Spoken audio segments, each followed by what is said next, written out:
All right, let's talk about personality.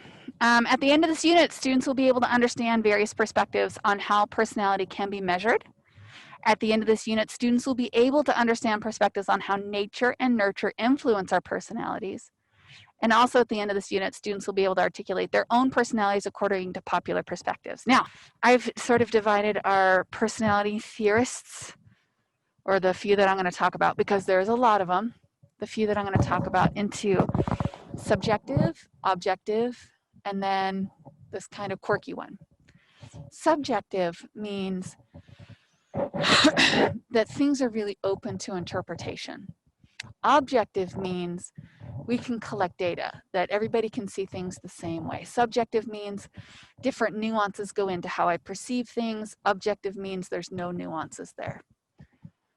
So the two areas that I want to talk about, which for me are really related to the subjective area, of course, is Freudian psychology is the first one. The analogy that we always use is the iceberg, right? Freud believed that there was much more going on beneath the surface, the consciousness, than there was up above. And really the bulk of us was located underneath the water. And so we think about that water line, and you can see it illustrated here, as sort of the pre-conscious, right? Something that you can get to if you expend a little bit of effort. And Freudian psychologists would say some of the ways that you could get to that is through dream analysis, through doing certain kinds of therapy like free association, which is where you have an individual and you give them a series of words and they just have to say the first thing that comes to their mind, like they don't get to filter very much.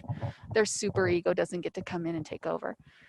And then ideally what you'll get is a little bit of that ego, right? And you can see, or the id, and you can see that the preconscious is that white line and then the top, the surface of the water. Freud hypothesized that you can't get to the unconscious. You can't get there. Nope, can't get there. Only he could get there. Only a trained psychotherapist could actually get to that information. And so through those things that I was telling you about, free association, dream analysis, basically cathartic therapeutic analysis is how we would get at the truth of you. Now, Freud hypothesized that in personality, what comes up, right, what we all exist in are these different patterns of defense mechanisms. We'll also review some of these when we get into therapies. You'll for sure touch on them when we get into the textbook, but defense mechanisms kind of define who we are. One of the things that Freud hypothesized is that if an individual was really philanthropic, gave a lot of their time, gave a lot of their money, was really maybe socially conscientious, that maybe deep down in that id, they had desires that they didn't want to be honest about. And then what they were doing is that they were basically sublimating, right? They were trying to represent themselves as something that they weren't. So they were overcompensating. Other defense mechanisms, denial is a defense mechanism, projection, where you assign your own internal emotional state to somebody else is a defense mechanism. Okay, you get upset with somebody and you say to them, "Are you mad at me?" And they're like, "No, why?" And you're like, in your mind, right, you might be like, "Well, because I'm pissed at you," you know. One of the little suggestions that I've seen throughout the literature in helping balance out these things, right, is that if somebody ever says, "Are you mad at me?" right, assume it's a projection and then ask them, what are they mad at you about?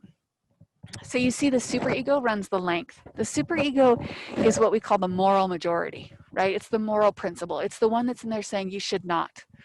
It's culturally constructed, okay?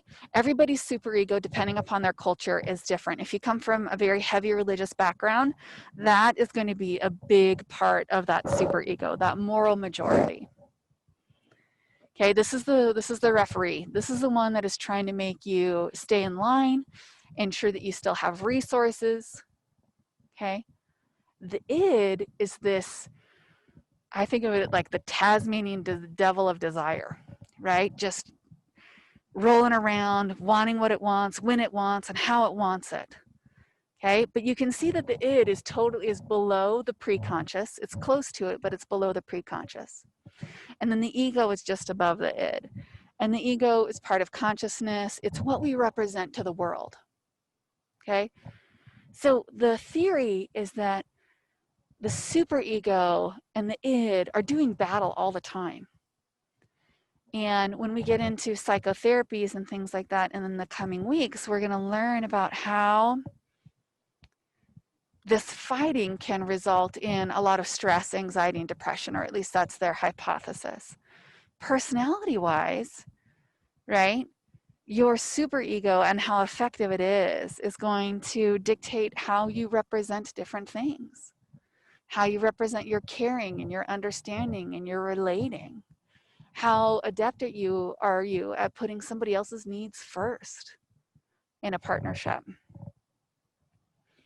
So when Freud talks about personality, they believe in this trifecta of the three, the id, the ego, and the superego, and that the majority of who we are is just a representation of the conflict between our id and our superego. Now, Jung, in sticking with our iceberg analogy, Jung was a contemporary of Freud. He showed up after Freud. And he didn't like Freud. He just thought Freud was focused too much on sex. It was too sensational. One of the reasons why Freud was so memorable is because he was of the Victorian era where people wore clothing that went all the way, women specifically, wore clothing that went all the way up to their necks and dresses that went all the way down to the ground. You know, they didn't wear pants because God forbid, you know, that women, you know, legs met into a certain area.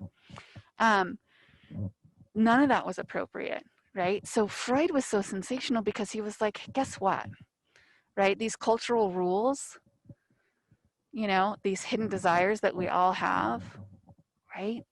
That's why he was so sensational, is because he was of a very conservative time. So Jung rolls up and he's like, you know what? There's too much focus on sex. I do like this idea of the unconscious. I like this idea of the unconscious. He really believed that there were things that we didn't know. But Jung was exponentially more positive. He also believed in this additional piece called the collective unconscious. And if you look right here along the bottom below the iceberg, the collective unconscious, or the collective unconscious, yes, is this river of knowledge that we all share. And Jung hypothesized that when we slept, we tapped into that. And that who we represented on our day-to-day represented different archetypes or different roles throughout life.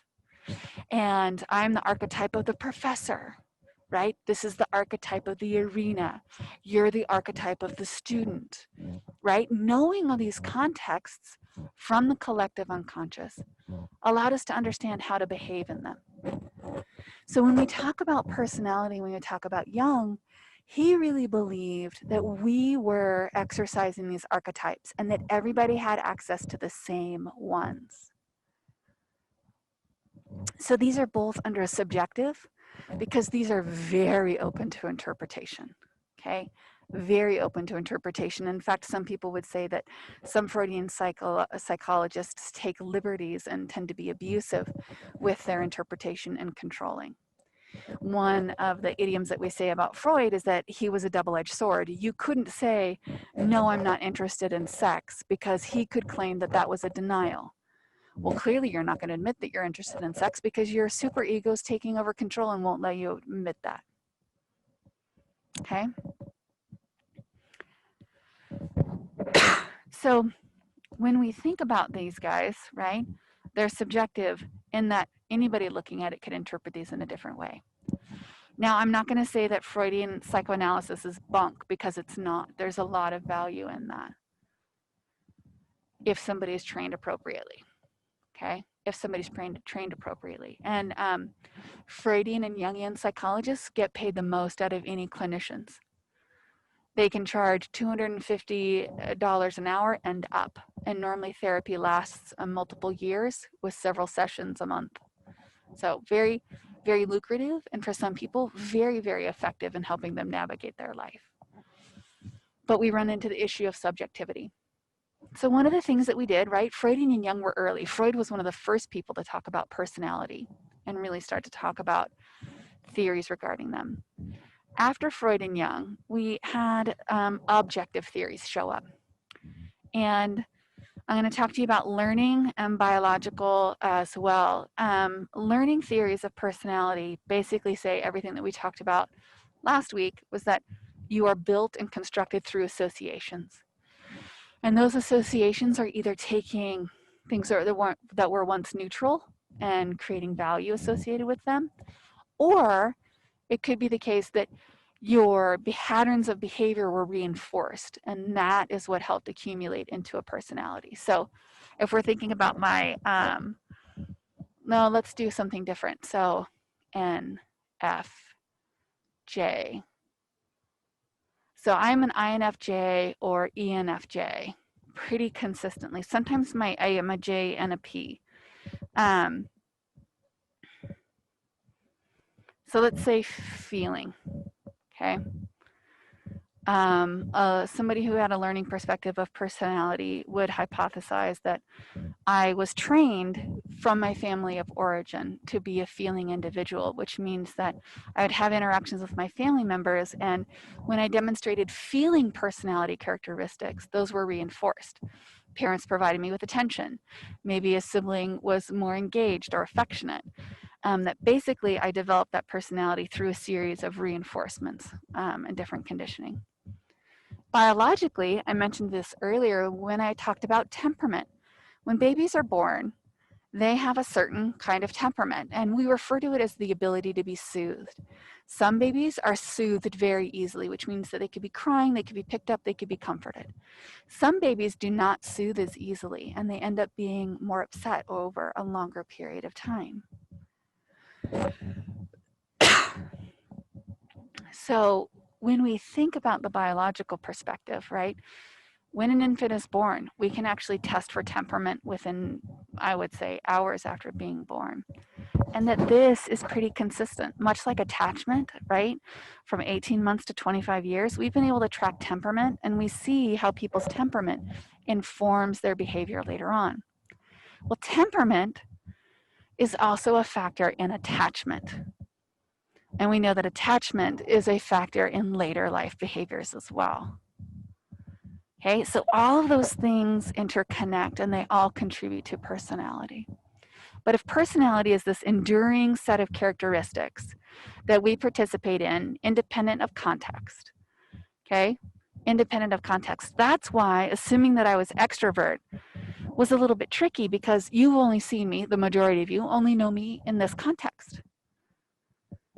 Okay, but getting to understand me in other contexts and things like that would also highlight those pieces of personality. Now, trait theories. A lot of you talked about this in your Unit 1 essay, the 5-factor theory. You can either spell ocean or you can spell canoe, whichever one works for you. Trait theorists, right? So I told you that we were talking about subjective earlier, and this is objective because it's measurable, okay? We can measure temperament. We have an objective scale for temperament. We have experiments where we are able to condition people using learning theory. Okay, so these are objective because we have some degree of control in the ability to measure these. They're not necessarily subjective. So Ocean was one of our first ones. They sent out surveys. They came up with some personality theories have something like 1,500 different personality variables. But these researchers really kind of narrowed it down to these 5 important ones, like openness, conscientiousness, extroversion, agreeableness, and neuroticism. Okay. And this is like, people were like, this is amazing, right? Not only were people consistent on this measure over time, like when they were given the assessment again and again, they tested out consistently with the same personality style. We are also able to see different degrees of reliability, right? Different degrees of statistics and things like that. What they created is they sent out a list of a lot of different things. And then they did a factor analysis, and they just kind of looked to see how responses to these different questions sort of filled out and made clusters of individuals, and then identified those qualities within those individuals. So we have ocean, and then we also have sort of this two-factor theory of personality.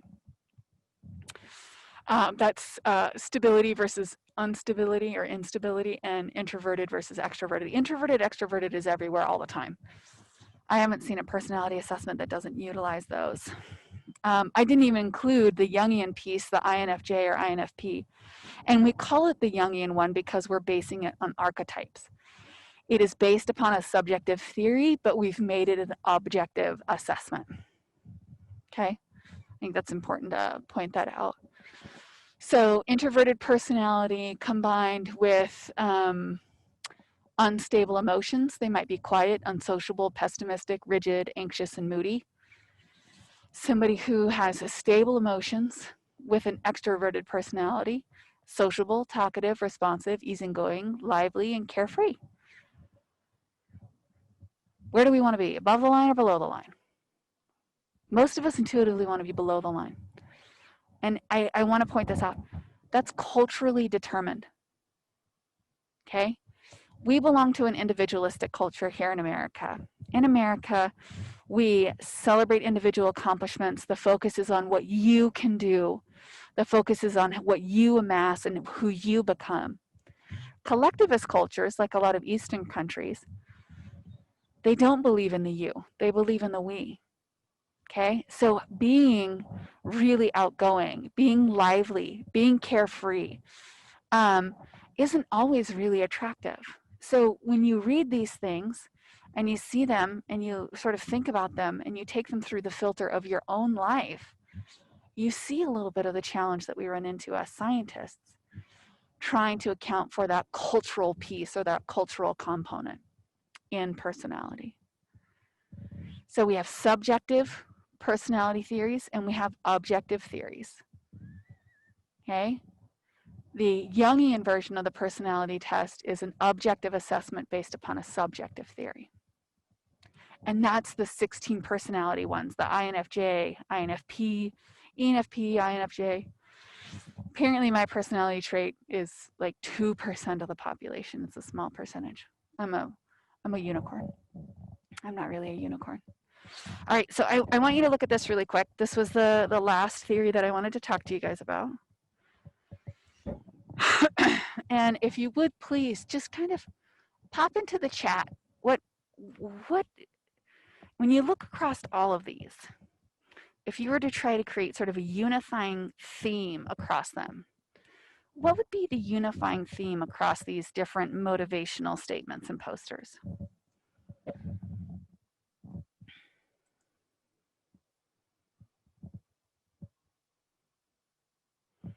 Positivity and empowerment, keep pushing, reaching goals, motivation, positivity, self-motivation, driven, encouragement, keep going, don't give up, positivity, positivity, positive reinforcement. Okay. Ambition, goal-oriented. Awesome. Thank you guys for that. So if you found these things attractive, I saw that one person at least didn't find them very attractive. If you find these things attractive, you might have a more natural leaning towards the humanistic perspective of personality. Now, the humanistic perspective of personality really took on the idea of the self. And they challenged and they said, okay, there's the real self, the one that's just out there that exists, right? That we see, that we do, that we live in. But then up here, there's also an ideal self in our mind's eye.